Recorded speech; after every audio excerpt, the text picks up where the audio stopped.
It started on a Tuesday. One of those plain, forgettable mornings where nothing dramatic should happen. Sunlight through the blinds. Coffee brewing. My wife, Claire, humming softly in the kitchen. Normal. Except something felt off. She was dressed too nicely for a casual meeting. New perfume she never wears to work. And the way she avoided eye contact. Like she was scared I'd notice something she couldn't hide. I brushed it off. But the truth doesn't care if you're paying attention. It shows up anyway.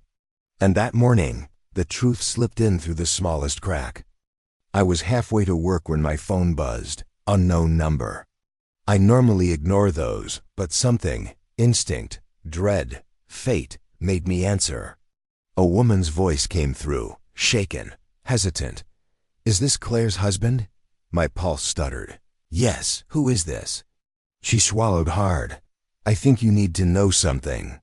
Before it's too late, the line trembled with silence, like she was choosing her words carefully. "It's about where your wife goes every Tuesday." My skin went cold. "Where?" I asked.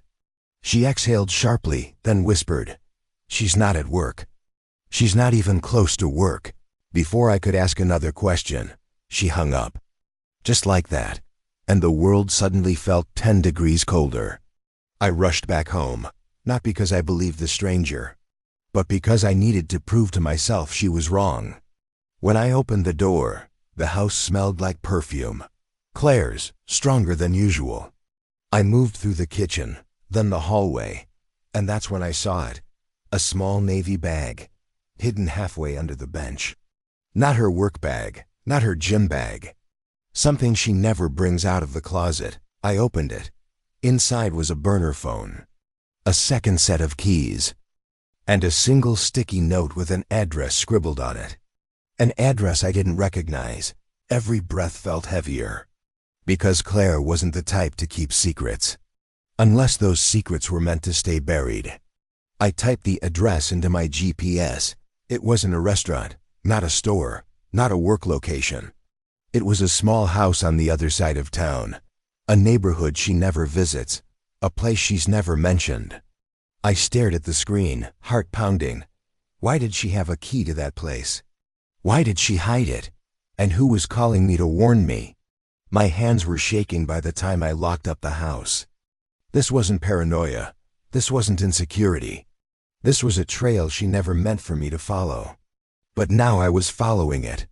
Every step felt like stepping deeper into a story I didn't even know I was part of. When I reached my car, my phone buzzed again. Same unknown number. This time it wasn't a call. It was a picture. Claire, standing at the door of the address on the note, smiling at someone inside. But the part that punched the air out of my lungs? A man's silhouette behind her, one I knew instantly. Someone she told me she barely knew. Someone she insisted she never talked to. Someone she swore had no role in her life. But the caption under the picture is what hit hardest. "You're chasing the wrong lie." The real one is inside the house. My hands went numb, because suddenly, this wasn't about a meeting, or a secret visit, or even another man. This was about something darker, something Claire never intended for me to uncover. And I hadn't even stepped foot in the house yet. The address led me to a quiet cul-de-sac on the far edge of the city. No traffic. No neighbors outside. Just rows of still houses that all felt like they were holding their breath. I parked a few spots down and watched. Claire's car wasn't there, but the house wasn't empty. A light flickered in the back room, faint, deliberate, like someone didn't want attention. My heartbeat was loud in my ears, but I forced myself out of the car. Every instinct screamed at me to leave. But I couldn't not when everything I knew about my life was suddenly in question. Halfway up the street, my phone buzzed again. A message from the same unknown number. "If you go inside, you won't see her the same way again." I stood there, staring at the screen, trying to understand what that meant. Was this about betrayal? Or something worse? I walked up to the house and tried the handle. Unlocked. That alone told me this wasn't just a secret, it was a routine. I stepped inside quietly. The air smelled familiar, Claire's perfume mixed with something else, something masculine. But what caught my eye wasn't the scent, it was the photos. Dozens of them, pinned and taped across the walls. Not of us, not of Claire, but of me at work, me at the grocery store. Me picking up our daughter from school, me sitting in my car at red lights. Images taken from angles I didn't recognize. My stomach twisted as I stepped closer. These weren't recent. Some went back months, some maybe a year. Whoever did this had been watching me long before today. And then I saw it. A picture of Claire meeting someone in the parking lot of that same grocery store. At first glance, it looked bad, too intimate, too familiar. But when I zoomed in, the truth wasn't what I expected. She wasn't meeting a lover. She was handing someone an envelope, the same silhouette from the earlier photo. The one standing behind her door, not a romantic secret, a business secret. But what kind of business required hiding a second phone, a second set of keys, and a hidden house full of surveillance pictures of me? My breathing tightened. And then I heard a floorboard creak. I spun around. A tall figure stepped from the hallway, the same silhouette from the photos. But when he faced me, I recognized him instantly. Claire's cousin, Aaron, the one who moved away years ago, the one she claimed barely kept in touch, the one whose name she always changed the subject about. He wasn't smiling. He wasn't angry. He looked caught. "Why are you here?" I demanded. He didn't answer at first. He just glanced at the photos around us, like he wished he had more time to take them down. Then he finally spoke. "You weren't supposed to see this yet." Yet, that one word detonated inside my skull. "What is this?" I asked, voice shaking. "Why are there pictures of me? Why is Claire involved in this?" Aaron sighed deeply. "This isn't what you think." I stepped forward. "Then tell me what it is." He opened his mouth, but a phone rang behind him before he could respond. Claire's ringtone. He froze, and the look on his face said everything. He wasn't supposed to answer it. Not in front of me. He turned the phone over, hesitating. But the ringing kept echoing through the room, each beat like a countdown. Finally he answered. "Yeah, he's here," Aaron said quietly. I felt my blood run cold. Claire's muffled voice came through the speaker. "Don't let him leave." My entire body tensed. Not bring him home, not explain everything, not put him on the phone. Just don't let him leave. Aaron lowered the phone slowly, eyes conflicted. "Claire," he started. But Claire cut him off through the speaker. "No excuses, just keep him there." "I'm on my way." The call ended. Silence. A silence heavy enough to crush bone. Aaron looked at me, guilt dripping from his expression. "You weren't supposed to find out like this," he repeated. My fists clenched. "Find out what?" He didn't answer, not with words.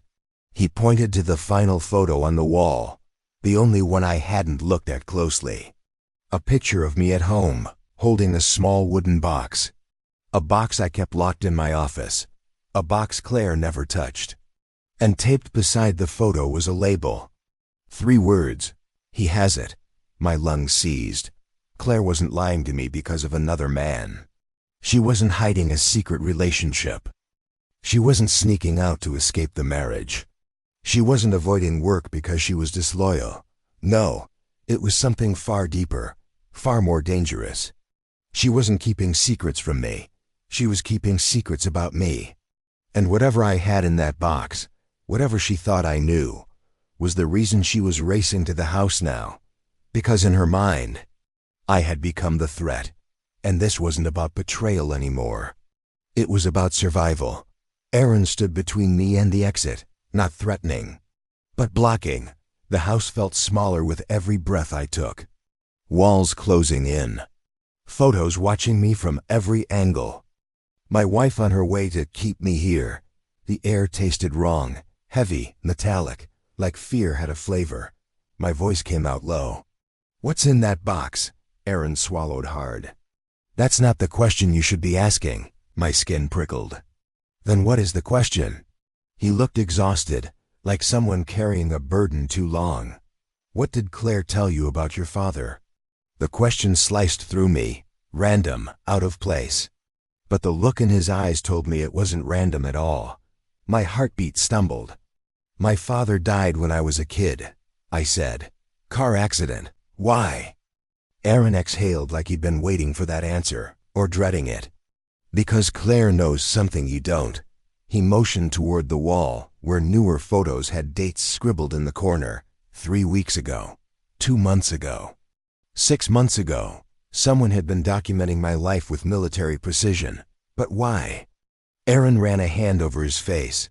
This whole thing started before you even met Claire. My jaw tightened.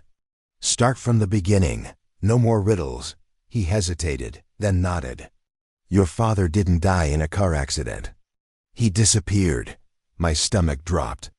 That's not possible. It is, Aaron said quietly. Because Claire was there when the truth surfaced. That didn't make sense. Claire hadn't even been born when my father died. What are you talking about? Aaron looked at the floor. Your mother remarried fast. Too fast. Claire found records your mother thought she destroyed. My pulse kicked harder. What records? He pointed at the photo labeled "He Has It," the one she hid in the box. My chest tightened until my ribs hurt. If what he was saying was true, then Claire hadn't been hiding an affair. She'd been hiding a fear. A fear of what I might already know. And something inside that wooden box, the one I kept locked, untouched for years, was the key to everything. I took a step toward the door. I'm leaving. And you're not stopping me. Aaron didn't move, but his voice cracked with something close to desperation. Please, just hear the last part. I hesitated. He continued. 4 months ago, Claire found a file your mother hid. A file about your father's disappearance. Not death. He pointed again to the wall, to the photos of me. She panicked. Thought you might already know. Thought if you ever opened that box, you'd start digging. My throat felt tight. And she thought that was dangerous? Aaron nodded, because the file mentioned someone else. Someone who vanished the day after your father did. I stared at him, waiting. He held my gaze for a long moment, before speaking the name. Claire's uncle. My blood ran cold. I didn't even know Claire had an uncle. What happened to him? I asked. Aaron inhaled sharply. No one knows, but Claire thought. If your father's disappearance and her uncle's disappearance were connected. He stepped closer. You might be the missing link. My hands curled into fists. So she spied on me. To protect herself, Aaron said. Or to protect you. We're not even sure anymore. My heart was pounding, but a darker thought crept in. If she was so scared of what was in the box, then she wasn't trying to keep me from leaving. She was trying to keep me from remembering. My mouth felt dry. What exactly is in that box that she's so terrified of? Aaron didn't answer immediately. Instead, he stared at me with a strange mix of pity and caution. Have you ever wondered, he said slowly, why you don't remember the week your father died? A chill shot through me. Because he was right. I'd never questioned it. Never thought about that gap in my memory. A week of my childhood that had always felt blurry. Foggy. Missing. I was 7, I said. Memory gaps are normal. Aaron shook his head. That's not a gap. That's something someone didn't want you to remember. My stomach twisted. What are you implying? He swallowed hard. That whatever happened between your father and Claire's uncle. You were there. The room tilted. The photos blurred. Somewhere outside, a car engine stopped. And then, footsteps. Claire's footsteps, fast, determined, coming straight toward the door. Aaron tensed. I tensed. The whole house seemed to freeze. Then, bang, bang. Claire's voice came through the door, shaky, almost breaking. Aaron, open up. He didn't move. Another bang. I know he's in there. Let me talk to him. My breath caught in my throat. I wasn't sure if I wanted to open the door or run through the back window. Because everything I thought I knew about my life, my wife, my family, my childhood, my father, was unraveling faster than I could process it. And Claire's next words punched straight through the walls. Please, don't let him remember anything until I explain. My blood turned to ice. Remember what? What had I forgotten? What had she been hiding? And why did she sound terrified of the moment I'd finally learned the truth? Aaron looked at me one last time, a silent warning, but I shook my head. I'm done with secrets. I reached for the door. My heartbeat thundered in my ears. My hand trembled on the knob. When it swung open, Claire stood there, eyes red, hands shaking, chest rising and falling like she'd been running for miles. She didn't look angry. She looked broken. Please, she whispered, don't go. I didn't move. I didn't speak. Because I needed the truth, not tears. Tell me what I'm supposed to remember, I said. Her face crumpled. It's not what you think. She stepped inside slowly, like she was approaching a wounded animal. Claire held her arms around her body, like she was freezing. You were 7, she began softly. Your father didn't die in a car accident. He was taken. My breath caught.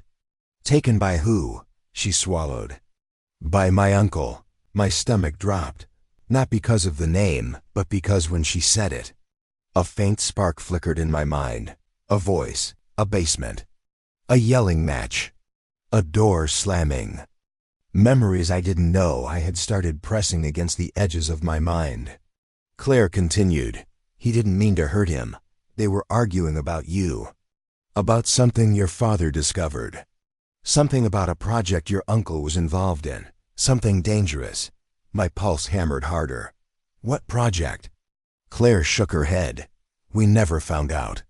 But whatever it was, it scared him enough to disappear the next day. I felt dizzy. And me? I asked quietly. Why was I there? She closed her eyes. That's the part I hoped you'd never remember. My head buzzed. A high, ringing static filled my ears. And then, the dam broke. I was small again. Bare feet on cold floor. My father shouting. A man I now recognized as Claire's uncle pulling him by the arm. A flash of metal. My father yelling my name. Run. The memory hit me like a punch, knocking the air from my lungs. Claire reached for me, but I stepped back. You were there, I whispered. You saw it. No, she said, tears spilling. I found everything years later. My mother told me the truth before she died. I clenched my jaw. So you married me to what? Control me? Silence me? Her eyes widened. No, God, no. I fell in love with you before I knew any of this. I stared at her. And the photos? The secret meetings? The spy work? She wiped her eyes with a trembling hand. I was protecting you, because the project your father discovered didn't disappear when my uncle did. A chill crawled up my spine. Claire reached into her coat and pulled out. Not a weapon, not papers. A flash drive. She placed it on the table between us like it was radioactive. This was mailed to me 3 months ago. No return address. She pushed it toward me. I opened it. Her voice cracked. And your father is still alive. The room tilted. My vision blurred. Aaron cursed it under his breath. Claire continued, voice shaking. He's been hiding, off-grid, running from the same people who came after him. And now... She looked directly at me. He wants to meet you. But he warned me. The moment you remembered that night. They'd come for you too. A cold dread settled in my chest. Who? I asked. She hesitated. Then whispered, the same people your father was trying to expose. The same people my uncle worked for. They're watching both of us. The floor seemed to fall out beneath me. I stared at the flash drive. At Claire. At Aaron. At the pieces of a life I suddenly realized wasn't mine at all. I wasn't a husband discovering a lie. I was a man discovering his entire identity had been rewritten. Claire stepped closer. I'm begging you, don't run from me. I didn't lie to hurt you. I lied to keep you alive. Tears filled her eyes. And I'll explain everything, every detail, but not here. Not now. Her voice dropped to a whisper. They might already be close. I looked down at the flash drive, the truth, the danger. The father I thought was dead. Then I looked back at her. Where do we go? I asked. Claire exhaled, relief, fear, love, all tangled together. Somewhere they can't follow. And for the first time that night, I believed her, because this wasn't the end of the story. It was the beginning of a war one never asked for, against enemies I never knew existed, to uncover a truth buried deeper than any lie she could have told. And whether I liked it or not, my father was waiting, and they were coming. If you reached to this point, click the like button and subscribing to the channel. I selected a video for you I know you would love. I'll see you in the next story.